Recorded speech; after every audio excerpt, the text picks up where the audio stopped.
Hi friends, మహాభారతంలోని ఒక చక్కటి పద్యాన్ని మీకు ఈరోజు పరిచయం చేయడానికి మీ ముందుకు రావడం జరిగింది. మరి ఈ పద్యాన్ని శ్రీకృష్ణుడు రాయబారిగా వెళ్ళినప్పుడు నిండు సభలో ఈ పద్యాన్ని చదివాడు. ఇదే పద్యాన్ని గతంలో మన రాష్ట్ర ముఖ్యమంత్రి అసెంబ్లీలో కూడా చదివి వినిపించడం జరిగింది.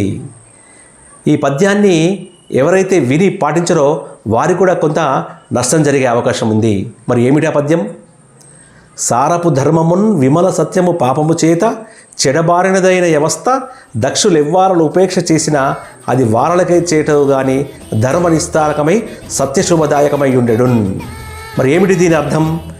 ధర్మానికి హాని జరిగినప్పుడు మేధావి వర్గం మౌనంగా ఉంటే సమాజానికి నష్టం, అంటే మీకు నష్టం. మీరు సమాజంలో భాగమే కాబట్టి తప్పకుండా మీరు ఓటు వేసి ప్రజాస్వామ్యాన్ని కాపాడాలి. అదేవిధంగా మీ స్నేహితులకు, బంధువులకు ఈ వీడియోని షేర్ చేసి వాళ్ళందరూ కూడా ఈ ప్రజాస్వామ్యంలో భాగస్వాములు కావాలని చెప్పి కోరుకుంటూ సెలవు తీసుకుంటున్నాను. జై హింద్, జై భారత్, జై డెమోక్రసీ.